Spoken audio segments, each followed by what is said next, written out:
দীর্ঘদিন সংরক্ষণ করে রাখতে চাইলে এভাবে পিৎজা সস বানিয়ে নিতে পারেন। তো প্রথমে টমেটোগুলো সিদ্ধ করে নেব, সিদ্ধ করে তারপর ঠান্ডা করে ব্লেন্ডার করে নেব। তারপর চুলায় একটি পাত্র বসিয়ে দিলাম, দেওয়ার পরে দিয়ে দিলাম সামান্য কিছুটা তেল, দিয়ে দেবো রসুন কুচি, রসুনটা একটু হালকা ভাজা হয়ে গেলে তারপর এখানে আমি দিয়ে দেবো টমেটোর পিউরিটা দেওয়ার পরে এখানে ভালো করে সব নেড়েচেড়ে মিশিয়ে নিয়ে তারপর অন্যান্য ইনগ্রিডিয়েন্টগুলো আমি এখানে দিয়ে দেবো।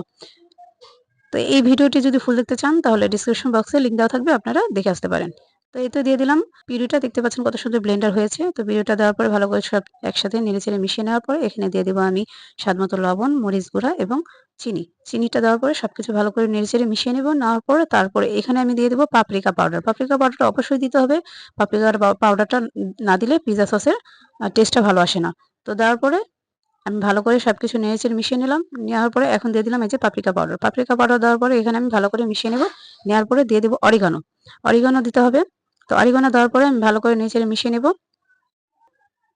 তো ভালো করে নেড়েচেড়ে মিশিয়ে নেওয়ার পরে দিয়ে দেব এখানে চিলি ফ্লেক্সটা আপনাদের পছন্দ অনুযায়ী দিয়ে নেবেন, কম বেশি করে, কোনো সমস্যা নেই। এই তো দেওয়া হয়ে গেল। তো এখন আমি ভালো করে নেড়েচেড়ে মিশিয়ে নেব। মিশিয়ে নেওয়ার পরে এখানে আমি এখন দিয়ে দিব টেস্টি সল্ট অপশনাল, চাইলে দিতে পারেন, না চাইলে স্কিপ করতে পারেন, কিন্তু দিলে টেস্ট ভালো আসে।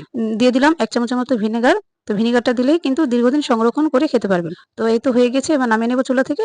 নামিয়ে ঠান্ডা করে একটি এয়ারটাইট বক্সে অথবা কাঁচের বয়ামে রেখে ডিপ ফ্রিজে রেখে দেবো। তো সবাই ভালো থাকবেন। আসসালামু আলাইকুম।